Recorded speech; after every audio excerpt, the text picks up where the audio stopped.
Hello friends, நமது game changer astro numerology சேனலில் இந்த பதிவின் மூலம் மேலும் பல அரிய தகவல்கள் உங்களுடன் ஷேர் செய்வதற்கு தயாராக இருக்கிறேன்.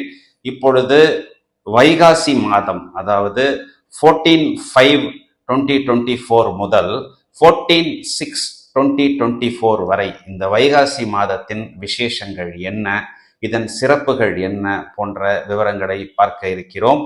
இந்த வைகாசி மாதத்தில் நமக்கு ஒரு ஃபர்ஸ்ட் குட் நியூஸ் என்னவென்றால் 28th மே அக்னி நட்சத்திரம் முடிகிறது. 22nd மே வைகாசி விசாகம். இந்த தேதியில் பொதுவாக வழிபாடு செய்பவர்கள், குறிப்பாக முருகன் வழிபாடு செய்பவர்களுக்கு ஒரு நல்ல ஜாக்பாட் என்று எடுத்துக்கொள்ள வேண்டும். 20ஆம் தேதி மே 20th ரிஷபத்தில் சுக்கிரன் சஞ்சாரம் செய்கிறார். ரிஷபத்தில் சுக்கிரன் சஞ்சாரம் செய்வது என்பது சுக்கிரன் சொந்த வீட்டில் இருக்கிறார். மே 24th ரிஷபத்தில் புதன் சஞ்சாரம் செய்கிறார். சுக்கிரனும் புதனும் சேர்ந்து அங்கே பயணிக்க இருக்கிறார்கள். 31ஆம் தேதி மே 31st மீனத்தில் ராகுவும் செவ்வாயும் கூட்டணியாக இருந்தது. செவ்வாய் ராகுவை விட்டு மேஷ ராசிக்கு, அதாவது தனது சொந்த ராசிக்கு சஞ்சாரம் செய்கிறார். ராகு செவ்வாய் கூட்டணி பிரிவு என்பது ஒரு நல்ல பாசிட்டிவான நியூஸ். ஜூன் மாதம் 9ஆம் தேதி மிதுனத்தில் புதன் சஞ்சாரம் செய்கிறார். அதாவது புதன் சொந்த வீட்டுக்கு வருகிறார், சுக்கிரனும் சொந்த வீட்டுக்கு வருகிறார், செவ்வாயும் சொந்த வீட்டுக்கு வருகிறார்கள். ஜூன் மாதம் 13ஆம் தேதி, அதாவது இந்த வைகாசி மாசத்தின் கடைசியில் மிதுன ராசியில் சுக்கிரன் சஞ்சாரம் செய்கிறார். நிறைய மாற்றங்கள் இந்த வைகாசி மாதத்தில் இருக்கிறது. ரிஷபராசியில் சுக்கிரன், ரிஷபராசியில் சூரியன் சஞ்சாரம் என்பதனால் இதனை நாம் ரிஷப மாசம் என்றும் சொல்லலாம். இவ்வளவு சிறப்புகள் நிறைந்த இந்த வைகாசி மாதத்திற்குண்டான கிரக நிலைகள் இங்கே கொடுக்கப்பட்டுள்ளன. எந்தெந்த ராசிக்கு என்ன தாக்கத்தை ஏற்படுத்த போகிறது என்பதை விவரமாக இப்பொழுது நாம் காண இருக்கிறோம்.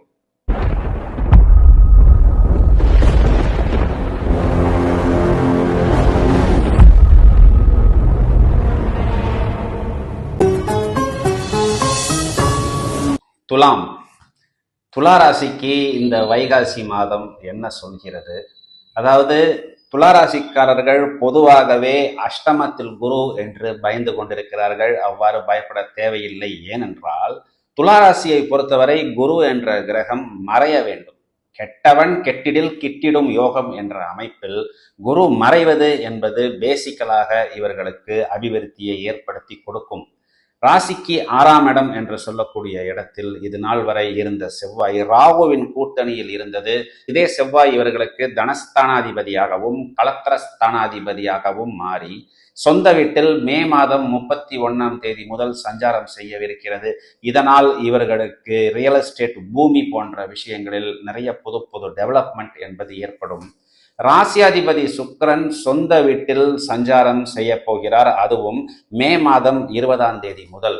அது 8ஆம் வீடாக இருந்தாலும் அது சொந்த வீடாக இருக்கிறது. இதனால் இவர்கள் எதற்காக காத்து கொண்டிருந்தார்களோ அந்த விஷயங்கள் இவர்களுக்கு கொஞ்சம் தாமதமாக கிடைத்தாலும் கண்டிப்பாக கிடைக்கும். இதே கூட்டணியில் ராசிக்கு 9ஆம் அதிபதி என்று சொல்லக்கூடிய பாக்யாதிபதி புதன் 24ஆம் தேதி மே மாதத்தில் சஞ்சாரம் செய்ய இருக்கிறார். துலா ராசியை பொறுத்தவரை புதன் சுக்கிரன் கூட்டணி என்பது இவர்கள் மிகவும் எதிர்பார்த்து காத்திருக்கக்கூடிய கூட்டணி. இவர்கள் மிகவும் வரவேற்கத்தக்க ஒரு பிரமாதமான கூட்டணி. ஏனென்றால் ராசியாதிபதி பாக்யாதிபதியின் சேர்க்கை சொந்த வீட்டில் 2ஆம் வீடு என்று சொல்லக்கூடிய தனஸ்தானத்தை பார்த்து கொண்டிருக்கிறது.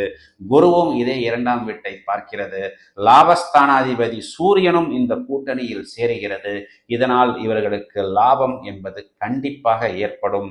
இது நாள் வரை 12ஆம் வீட்டில் இருந்த கேது என்பது இவர்கள் ஏதோ ஒரு நெருடல், வெளியே சொல்ல முடியாத சில டென்ஷனை கொடுத்து கொண்டுதான் இருந்தது. இந்த 12ஆம் வீட்டிற்கு குருவின் பார்வை என்பது வந்துவிட்டது. அதனால் இவர்கள் இந்த கேதுவின் டென்ஷனில் இருந்து வெளியே வந்து விட்டார்கள். 4ஆம் இடம் என்று சொல்லக்கூடிய சுகஸ்தானத்தையும் குரு பார்த்து கொண்டிருக்கிறது.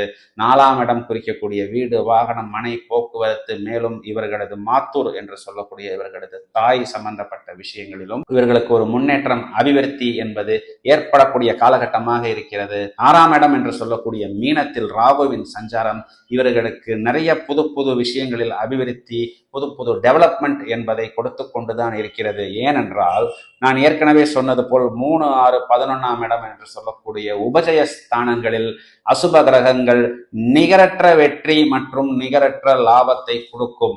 அதுவும் பிரம்மாண்டத்தை குறிகாட்டக்கூடிய அந்த ராகு என்ற கிரகம் 6ஆம் இடத்தில் இவர்களுக்கு வெளிநாட்டு தொடர்பு, புது புது ஆர்டர்ஸ், புது புது யுக்திகள், மேலும் நிறைய வாடிக்கையாளர்களை ஏற்படுத்தி கொடுக்கும்.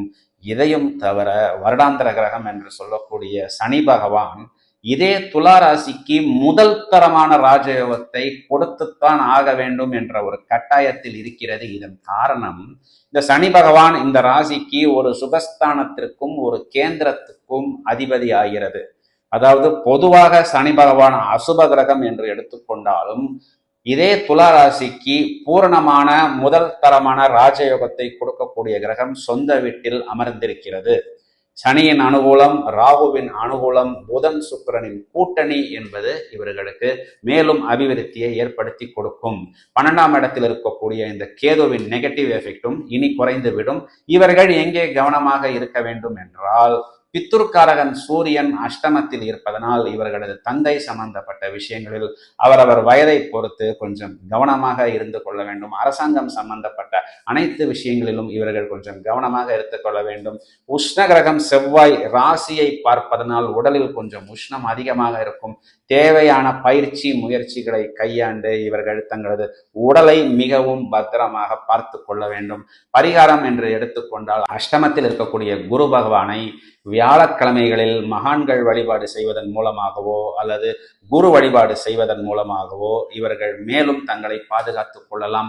ஞாயிற்றுக்கிழமைகளில் சூரிய வழிபாடு, சிவ வழிபாடு செய்வது இவர்களுக்கு மேலும் அபிவிருத்தியை ஏற்படுத்தி கொடுக்கும். வைகாசி மாதம் புதன் சுக்கிரனின் கூட்டணி துலா ராசிக்கு மேலும் அனுகூலத்தை ஏற்படுத்தி கொடுக்கும். வாழ்த்துக்கள். இந்த காணொளியை உங்களது நண்பர்களுக்கோ அல்லது உங்களது உறவினர்களுக்கோ நீங்கள் ஷேர் செய்யும் பொழுது இந்த தகவல்கள் கண்டிப்பாக அவர்களுக்கும் ஒரு மேன்மையை ஏற்படுத்தி கொடுக்கக்கூடிய தகவலாக இருக்கும். மேலும் பல அரிய தகவல்கள் தயாராகி கொண்டிருக்கிறது. Thank you friends. தொடர்ந்து இணைப்பில் இருக்கவும்.